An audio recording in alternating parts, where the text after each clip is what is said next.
అందరికీ నమస్కారం. ముందుగా అందరికీ కృష్ణాష్టమి, కృష్ణ జయంతి శుభాకాంక్షలు. మన దేశంలోని కొన్ని ఫేమస్ కృష్ణుని దేవాలయాల గురించి ఈరోజు ఈ వీడియోలో తెలుసుకుందాం. ఎన్నో మందిరాలు ఉంటాయి. ప్రతి మందిరానికి ఒక్కొక్క ప్రత్యేకత ఉంటుంది, చారిత్రక విశిష్టత ఉంటుంది. అలాంటి వాటిలో కొన్నింటి గురించి ఈరోజు ఈ వీడియోలో మీకు చెబుతాను.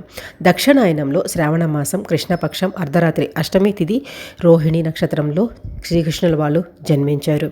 కృష్ణుడు జన్మభూమి అయిన మధుర బృందావనంలో ఈ కృష్ణాష్టమి వేడుకలు అంబరాన్ని అంటుతుంటాయి. దక్షిణాది రాష్ట్రాల్లో కూడా ఈ కృష్ణునికి అద్భుతమైన ఆలయాలున్నాయి. ప్రతి ఆలయానికి కూడా ఒక చారిత్రక ప్రాముఖ్యత ఉంది. ఆ ఆలయాలు ఎక్కడెక్కడ ఉన్నాయో అలాంటి వాటిల్లో కొన్నింటి గురించి ఈరోజు ఈ వీడియోలో తెలుసుకుందాము. మొదటగా ద్వారకాలోని మందిరం. శ్రీకృష్ణుని మహిమాన్వితమైన పుణ్యక్షేత్రాల్లో ద్వారకా ఒకటి. కృష్ణుడు పరిపాలించిన ద్వారకలో 1000 సంవత్సరాల క్రితం నాటి ఒక ద్వారకాధీశుని దేవాలయం ఉంటుంది. ఈ ఆలయ ప్రధాన విగ్రహం నల్ల పాలరాతితో చెక్కి ఉంటుంది. కౌస్తుభమణి లక్ష్మీదేవి బహుమతిగా ఇచ్చిన దండంతో ఈ విగ్రహాన్ని అలంకరించారు. చాళుక్యుల శైలి నిర్మాణానికి ఈ ఆలయం నిదర్శనంగా ఉంటుంది. ప్రతి సంవత్సరం జరిగే జన్మాష్టమి వేడుకలకి ఇక్కడికి లక్షలాదిగా భక్తులు పోటెత్తుతూ ఉంటారు. నెక్స్ట్ ఆంధ్రప్రదేశ్లోని నెమలిలో స్వయంభూగా వెలసిన కృష్ణులవారు 1953 మార్చి 23న శ్రీరామనవమి రోజున వేణుగోపాల స్వామివారు నెమలిలో స్వయంభూగా వెలసారు అని చెప్తారు. స్వామివారి విగ్రహం నెమలి గ్రామానికి చెందిన స్వనమా సీతారామయ్య అనే ఒక షావుకారి తన పొలంలో మట్టి కోసం తవ్వుతున్నప్పుడు గడ్డపార పడ్డ చోట కంగుమని ఒక శబ్దం వచ్చిందంట. ఆ శబ్దం విని అర్థం కాక పక్కనే మళ్ళీ ఇంకొకసారి దవ్వగా అదే శబ్దం వచ్చిందంట. ఈ రెండు గడ్డపారలతో 2 పలుగులు దవ్వారు కదా, అదే ప్లేస్ మధ్యలో ఇంకొకసారి ఒక గడ్డపారని వేశారట. అక్కడ ఆ శబ్దం అర్థం కాలేదు అతనికి. ఈ 2 ఘాతాలకి మధ్యలో వేసిన ఘాతం వల్ల బ్రహ్మాండమైన మిరుమిట్లతో ఒక మెరుపు మెరిసిందంట. ఆ కాంతి తీవ్రతకు అతను మోర్చపోయాడు. అది చూసిన మిగిలిన వారు ఆందోళనతో అతని ముఖంపై చల్లని నీళ్లు కొద్దిసేపు చల్లిన తరువాత కొన్నిసేపు తరువాత అతన్ని తేరుకొని తనకి ఏమీ కనిపించడం లేదు అన్నారట. అప్పుడు మిగిలిన వాళ్ళందరూ కూడా ఆ ప్రాంతంలో తవ్వి చూడంగా ఒక విగ్రహం ఉండింది అని చెప్తారు.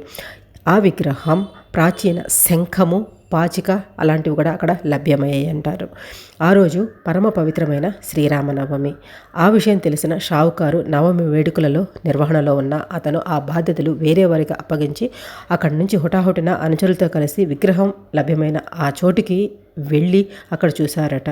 ఈ విగ్రహాన్ని పరిశీలించి శ్రీ వేణుగోపాల స్వామి వారి దివ్య మంగళమూర్తి అని గ్రహించి అక్కడ ఆ విగ్రహానికి ఒక మందిరాన్ని కూడా కట్టించారు. నెక్స్ట్ గురువాయూర్ కేరళలో ఉంటుంది. దక్షిణ భారతదేశంలో శ్రీకృష్ణుని ఆలయాలు అధికంగా ఉన్న రాష్ట్రం కేరళ అనే చెప్పుకోవచ్చు. ఇక్కడ అన్నింటికన్నా ప్రసిద్ధమైన దేవాలయం గురువాయూరు. దీనిని దక్షిణ ద్వారక అంటారు. ఇక్కడ విగ్రహాన్ని దేవగురు బృహస్పతి వాయుదేవుడి సహాయంతో ప్రతిష్ఠించాడనేసి స్థల పురాణం ద్వారా మనకి తెలుస్తుంది. అందుకే ఈ ప్రాంతాన్ని గురువాయూర్ అని పిలుస్తారు. దీన్ని భూలోక వైకుంఠంగా కూడా చెబుతారు. ఈ ఆలయంలో కృష్ణుడు 4 చేతులతో దర్శనమిస్తాడు.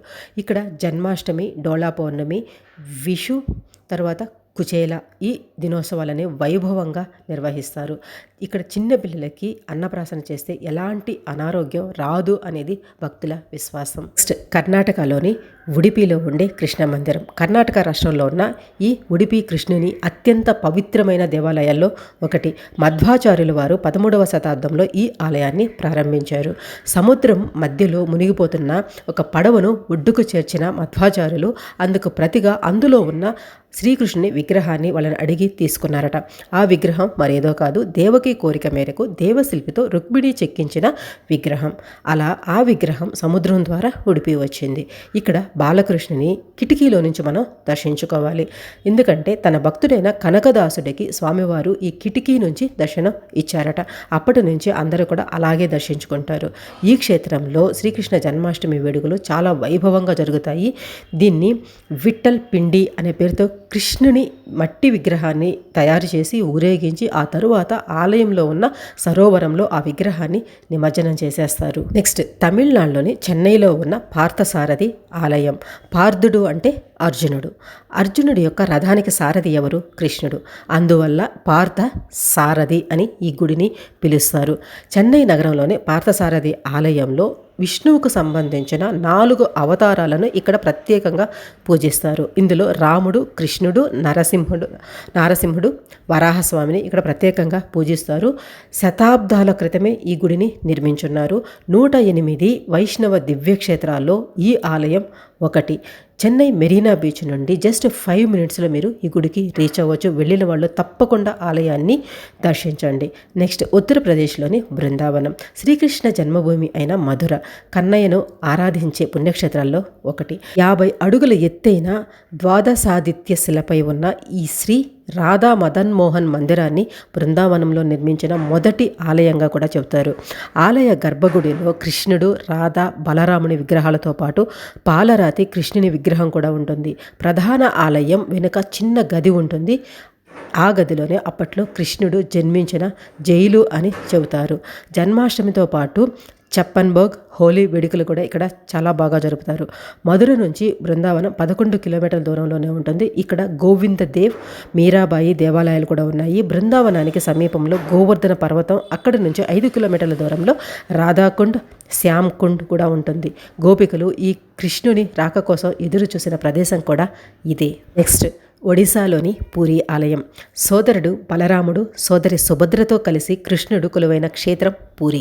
సప్త మోక్షదాయక క్షేత్రాల్లో ఒకటైన పూరిలో అడుగడుగునా కూడా మిస్టరీలే కలపడతాయి. ఏటా ఆషాఢ మాసంలో జరిగే రథయాత్ర అత్యంత ప్రత్యేకం. ఇక కృష్ణాష్టమి వేడుకలు ఈ ఆలయంలో వైభవంగా జరుగుతాయి.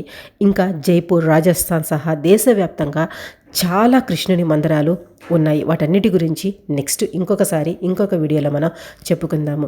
ఈ వీడియో మీకేమనిపించిందో ఖచ్చితంగా కమెంట్స్లో రాయండి. మీకు తెలిసిన కృష్ణుని మందిరాలు కూడా కమెంట్స్లో మెన్షన్ చేయండి. ప్రీవియస్ వీడియోస్ అన్నీ చూడండి. మెయిన్గా ఈ ఛానల్లో మన దేశ భక్తుల గురించి, దేశ కోసం త్యాగం చేసిన అమర వీరుల గురించి, చరిత్రలో ఎక్కడా అంతగా ప్రాధాన్యం చోటు దక్కని వీరుల గురించి మెయిన్గా ఈ ఛానల్లో వీడియోస్ ఉంటాయి. ప్రీవియస్ వీడియోస్ అన్నీ ఒకసారి చూడండి. నచ్చితే లైక్ చేయండి, వీలైనంత ఎక్కువ మందికి షేర్ చేయండి. నేను కరెక్ట్ ఇన్ఫర్మేషన్ ఇస్తాను అని మీకు అనిపిస్తేనే సబ్స్క్రైబ్ చేసుకొని సపోర్ట్ చేస్తానికి ట్రై చేయండి. Thanks for watching. జై హింద్.